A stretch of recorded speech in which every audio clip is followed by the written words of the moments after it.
Being dynamic was my main quality as a player.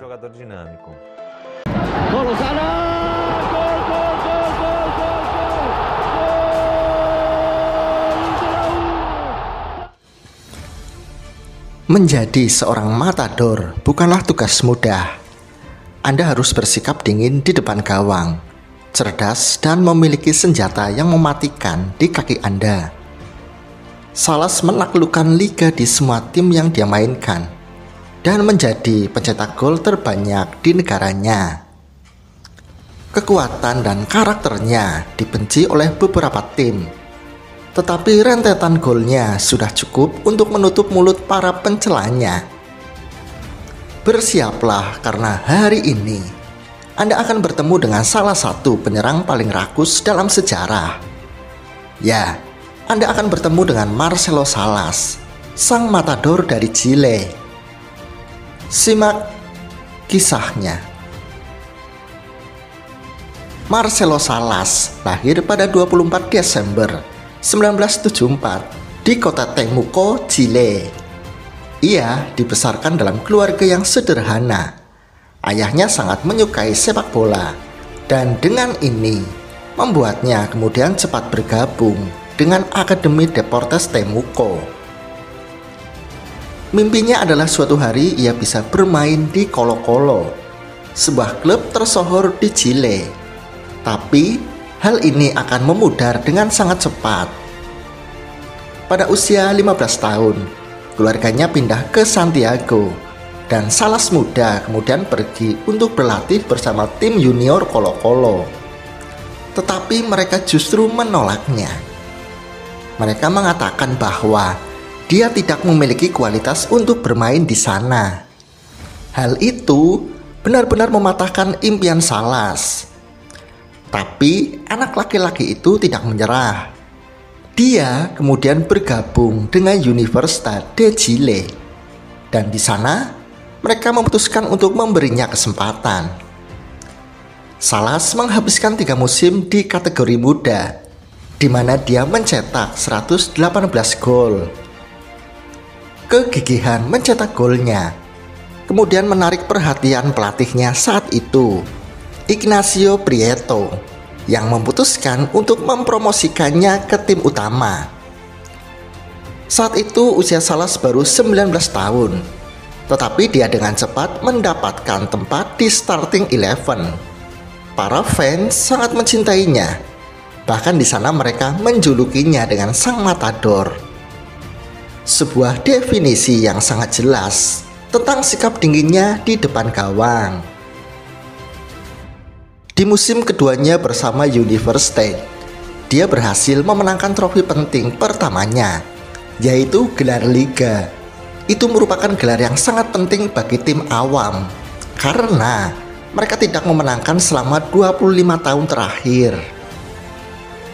Tapi yang terbaik belum datang, karena di musim 1994, mereka akan memenangkan gelar Liga lagi untuk tahun keduanya secara berturut-turut. Selain itu, permainannya yang bagus selama musim itu membuatnya mendapatkan debutnya bersama timnas Chile pada tanggal 30 April 1994. Setelah debutnya itu, Salas kemudian memainkan musim ketiganya bersama Universidad. Dan di sana, dia akan menghabiskan 1 musim di Copa Libertadores. Sayang, mereka harus tumbang di semifinal saat melawan River Plate. Namun, performa apik pemain Chile itu membuatnya membangkitkan minat 2 raksasa sepak bola Argentina, Boca Juniors dan River Plate. Boca menjadi klub terdepan untuk mendapatkan Salas. Namun, atas saran pelatih dan presiden klub pada saat itu, akhirnya Salas justru memilih River Plate sebagai pelabuhan barunya. Bersama River Plate, dia hanya bermain selama 2 musim, namun memberikan kesan yang luar biasa bagi Salas. Rasa lapar mencetak gol, semangat bertarung, dan kepiawaiannya di lapangan membuatnya memenangkan beberapa gelar, seperti 3 gelar Argentina, dan 1 Piala Super Amerika. Bersama River, Salas juga mendapatkan trofi individu sebagai pesepak bola terbaik di Amerika Latin pada tahun 1997. Berkat prestasinya tersebut, sang matador akhirnya menjadi legenda. Dia adalah seorang finisher sejati. Dia tidak peduli bagaimana dia menyentuh bola. Dia hanya ingin menembus jaring lawan. Setelah 2 musim menuai banyak kesuksesan bersama River, Salas membuat lompatan dalam karirnya.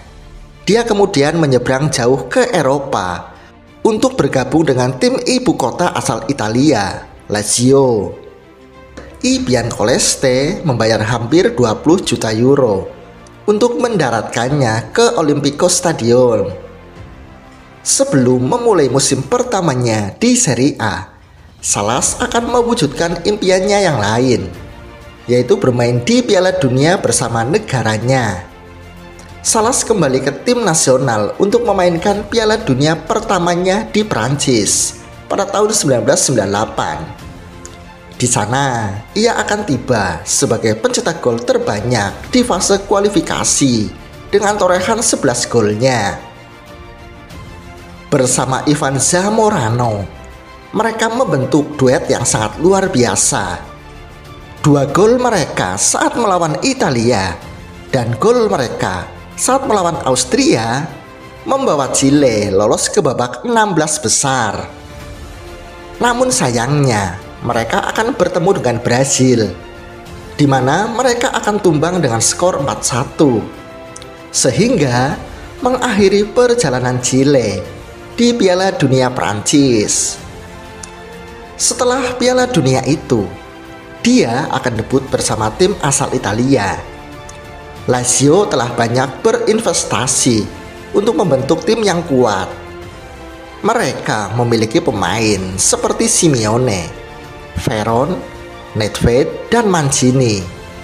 Dan bersama mereka, sang matador akan menjalani tahap terbaik di Lazio. Di musim pertamanya, mereka akan membuat kejutan yang luar biasa, di mana Lazio akan finish di posisi kedua di belakang Milan dengan selisih 1 poin. Tapi kegembiraan akan mencapai levelnya di Eropa, di mana mereka akan memenangkan piala winner terakhir dalam sejarah saat mengalahkan Mallorca 2-1 di babak final. Setelah memenangkan gelar Eropa pertama bagi mereka, Elang ibu kota menginginkan lebih. Dan pada musim 1999-2000, setelah 1 gol berhasil dicetak oleh Salas saat melawan Manchester United, mereka akan memenangkan Piala Super Eropa. Tetapi yang terbaik belum juga datang, karena Lazio belum juga bisa menjadi juara Serie A. Saat itu, Serie A adalah liga terbaik di dunia. Pada musim 1999-2000, Lazio menjalani musim itu dengan sangat luar biasa. Sejak awal kompetisi, mereka berada di puncak klasemen. Tetapi seiring berjalannya waktu, saingan terdekatnya Juventus kemudian mendapatkan banyak poin dan berhasil menyalip mereka. Bahkan dengan 8 pertandingan tersisa, Juventus memimpin dengan selisih 9 poin. Tetapi para pejuang I Biancoleste tidak akan menyerah, karena kabar baik justru datang saat Juve kalah dari Milan. Dan dengan 5 pertandingan tersisa, mereka akan mengalahkan Bianconeri di Delle Alpi dengan 1 gol dari Simeone. Berkat kemenangan itu, Lazio berhasil mencapai matchday terakhir dan hanya tertinggal 2 poin dari Juventus. La Spezia Signora jelas favorit juara Liga ketika itu, karena tidak ada yang mengira mereka akan kalah dari Perugia. Tetapi dalam sepak bola, segala sesuatu mungkin bisa terjadi. Sementara itu, Lazio melakukan pekerjaan rumah mereka dengan baik karena berhasil mengalahkan Reggina 3-0. Tetapi pertandingan Juventus belum berakhir. Meskipun saat ini Juventus tertinggal 1-0, tapi penantiannya sangat lama. Para fans sangat gugup. Mereka mengikuti pertandingan itu dengan rasa cemas. Namun itu dibayar tuntas, karena hingga pertandingan berakhir, Juventus tidak mampu mencetak gol. Dengan cara yang mengasihkan dan luar biasa ini, pada akhirnya membuat Lazio mencapai keajaiban. Mereka berhasil meraih gelar Serie A untuk kedua kalinya dalam sejarah. Kegembiraan belum berakhir, karena 3 hari kemudian mereka berhasil menjuarai Coppa Italia, di mana mereka mengalahkan Inter di grand final. Sehingga Lazio berhasil meraih double winner untuk pertama kali dalam sejarah klub. Setelah musim yang luar biasa itu, El Matador memulai musim ketiganya bersama Biancoleste, di mana gol dan sundulannya tidak akan pernah berakhir. Meski begitu, musim itu tidak begitu bagus. Di Liga mereka finish di urutan ketiga, dan di Liga Champions mereka akan tersingkir di babak penyisihan grup. Musim itu merupakan musim terakhir bagi Salas berada di Olympikos Stadium, karena di musim panas 2001 Juventus akan mengajukan tawaran senilai 25 juta euro untuk mendapatkan jasanya. Bersama Juventus, Salas akan bermain dengan pemain seperti David, Del Piero atau Buffon, tetapi dia akan mengalami nasib buruk di sana. Karena pada matchday ke-9 Liga Serie A, ligamen lututnya patah, cedera yang membuatnya akan absen selama sisa kompetisi.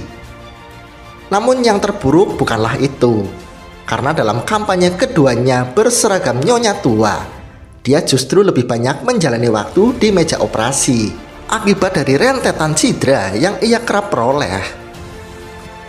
Meskipun begitu, Juventus memiliki 2 tahun yang sangat baik, di mana mereka akan memenangkan 2 Scudetto dan mencapai final Liga Champions. Tetapi Salas tidak senang berada di bangku cadangan. Maka pada musim 2003, dia memutuskan untuk mengakhiri kontraknya dengan Juventus dan kembali ke River Plate. Di sana, ia akan berhasil kembali menjadi pencetak gol seperti sebelumnya. Bersama River Plate, dia hanya bermain selama 2 musim, karena pada Februari 2005, dia memutuskan untuk kembali ke rumah untuk bergabung dengan Universidad de Chile. Setelah kembali ke rumah, Matador didorong untuk kembali lagi ke timnas Chile setelah sekian lama absen. Dan di sana, ia akan mencetak gol ke-35 dengan jersey merah, sehingga menjadikannya sebagai pencetak gol terbanyak Chile pada saat itu. Kembali ke level klub, dia akan bertahan bersama Universidad selama 3 musim lagi. Dan bersama klub itu, dia akan menghabiskan tangki bensin terakhirnya. Dan pada November 2008, di usia 34 tahun, setelah lelah dengan cedera, ia kemudian memutuskan untuk mengakhiri karirnya sebagai pemain sepak bola profesional. Salas pensiun relatif dini. Dia sebenarnya masih memiliki banyak gol untuk ditawarkan, dan siapapun yang pernah melihatnya ketika bermain, maka akan mengingatnya dengan kaki kirinya yang ahli, sundulannya yang kuat, dan keanggunan serta sikap dinginnya di depan gawang. Terima kasih Marcelo Salas.